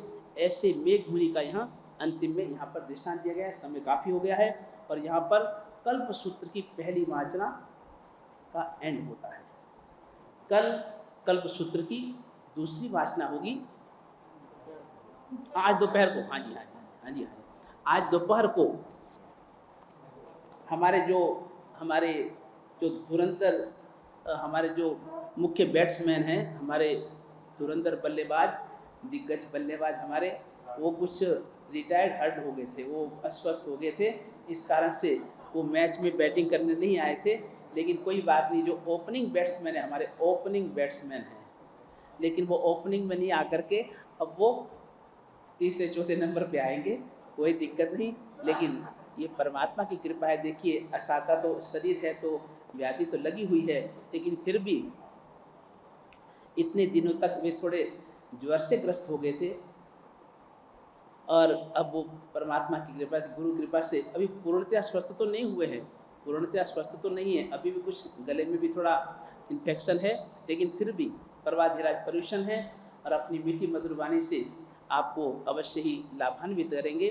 तो निश्चित ही आज दोपहर की वासना ठीक 3 बजे इसी हॉल में प्रारंभ होगी, और वासना का श्रवण कराएंगे हमारे प्रमुख बल्लेबाज, मुख्य बल्लेबाज, धुरंधर बल्लेबाज, ओजस्वी वक्ता मुनि श्री मोक्षानंद विजय जी महाराज, आज वापिस मैच के विजेता के रूप में। हमारे तो मैच विनर है भैया, मैच विनर है हमारे मोक्षानंद जी महाराज। तो ऐसे हमारे मुनि श्री मोक्षानंद जी महाराज, हम प्रभु से प्रार्थना करते, गुरुदेवों से प्रार्थना करते, वो स्वस्थ रहे, और निश्चित ही सभी को, जन जन को अपनी धर्मवाणी से, धर्म देशना से, परमात्मा वाणी का श्रवण करा करके हमारे जीवन को भी कल्याण की दिशा की ओर अग्रसर करें। धन्यवाद। हाँ, बहुत ही आज दूसरा प्रवचन भी बहुत मार्मिक है, बहुत ही उसमें 10 आश्चर्यों का वर्णन आएगा, और उसमें स्वप्नों का भी बहुत अच्छा, 4 स्वप्नों का भी वर्णन आएगा। बहुत ही मार्मिक, बहुत ही अच्छा प्रवचन, जानने योग्य यह प्रवचन है। अवश्य ही परमात्मा की इस कल्प सूत्र की दूसरी वासना पे भी ठीक 3 बजे आप अवश्य यहाँ पर आमंत्रित हैं, जरूर जरूर पधारें। सूत्र आपने पहले भी सुना, कल्प सूत्र आपने क्या श्रवण किया? आपने पहली वाचना में कि अगर कोई भी इस सूत्र का अक्षरशः एक एक अक्षर सर्वाक्षर एक एक अक्षर यदि कोई विधि पूर्वक श्रवण करता है एकाग्रचित होकर के गुरुमुख से, निश्चित ही वह 8वें भाव में मोक्ष को प्राप्त करता है, परम पद को प्राप्त करता है। हमारा बड़ा सौभाग्य है कि संत महात्माओं के गुरुमुख से आपको ये सूत्र शिरोमणि ग्रंथ का श्रवण करने का सद्भाग्य मिला है। प्रत्येक श्रावक श्राविका आप अवश्य जैसे अभी पधारे हैं और इतना समय होने पर भी आपने जो शांति, स्थिरता और धीरता बनाए रखी है, मैं आपका बहुत बहुत धन्यवाद ज्ञापित करता हूँ, आभार प्रकट करता हूँ। बहुत बहुत thank you, thank you, thank you. कार्यक्रम में थोड़ा सा चेंज हुआ है, सुन लीजिए। अभी अभी जो हमने कार्यक्रम आज का अनाउंस किया है, अभी अभी साध्वी जी मर से पधारे थे।